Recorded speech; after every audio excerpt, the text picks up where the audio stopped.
Bonjour à tous, c'est Jean-Luc Roux sur sa chaîne YouTube. Aujourd'hui, nous allons parler de Taïwan qui prévoit d'augmenter ses dépenses militaires de 7,7% en 2025. Au cours de ces 5 dernières années, la Chine a accentué ses pressions politiques, diplomatiques et militaires sur Taïwan, l'île étant considérée comme étant une province rebelle à Pékin. Encore récemment, lors d'une conférence organisée à Hong Kong par le département du Front Uni du Travail, l'UFWD, un haut responsable du Parti communiste chinois, le PCC, Xin Taifeng, a assuré que la réunification complète finirait par arriver tôt ou tard.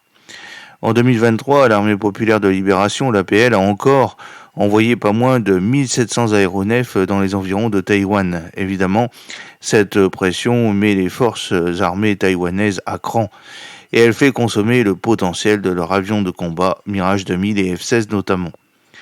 Quoi qu'il en soit, afin de contrer une éventuelle invasion, l'état-major taïwanais entend appliquer la stratégie du porte-pique, du nom de ce rongeur qui déploie ses piquants dès qu'il se sent en danger pour dissuader d'éventuels prédateurs. Et oui, d'où d'importantes commandes d'équipements passées auprès des États-Unis et de l'industrie taïwanaise de l'armement.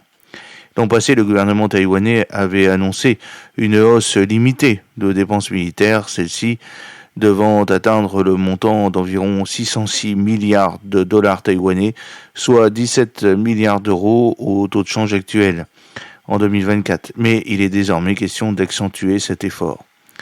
En effet, ce 22 août, Taipei a fait connaître son intention d'augmenter son budget militaire de 7,7% en glissement annuel, afin de porter à 647 milliards de dollars taïwanais, soit à peu près plus de 2,45% du PIB.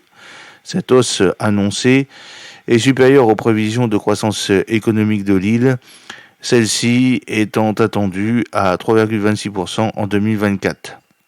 Ces ressources supplémentaires serviront à payer de nouveaux avions de chasse, probablement des F-16 Viper, et à financer l'acquisition d'autres équipements pour moderniser les capacités de défense maritime et aérienne des forces armées taïwanaises, a souligné Focus Taiwan. Les dépenses d'investissement atteindront 145,8 milliards de dollars taïwanais en 2025 en raison des paiements pour les armes achetées aux États-Unis, a expliqué le gouvernement taïwanais.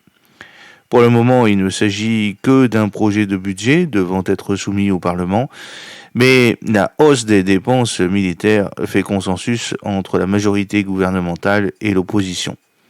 Cependant, la question est de savoir si Taipei pourra maintenir un tel effort dans les années à venir, alors que le ministre taïwanais de la Défense envisageait d'acquérir jusqu'à 7 sous-marins de la classe Narwhal ou Icon de conception locale. Les hausses de ces dernières années ont été rendues possibles grâce à un budget spécial financé par la dette publique. Il n'est pas certain que ce mécanisme soit toujours en place après 2026, a confié Chen Chung, qui est professeur adjoint à l'Institut des hautes études internationales et stratégiques de l'Université de Tonggang à Taïwan, à l'agence Bloomberg. Il pourrait être difficile de maintenir les dépenses militaires actuelles à l'avenir, a-t-il estimé. J'espère que cette petite vidéo vous a plu. N'oubliez pas de cliquer sur le pouce pour la promouvoir, de vous abonner si ce n'est pas encore fait et de partager cette vidéo sur vos réseaux sociaux.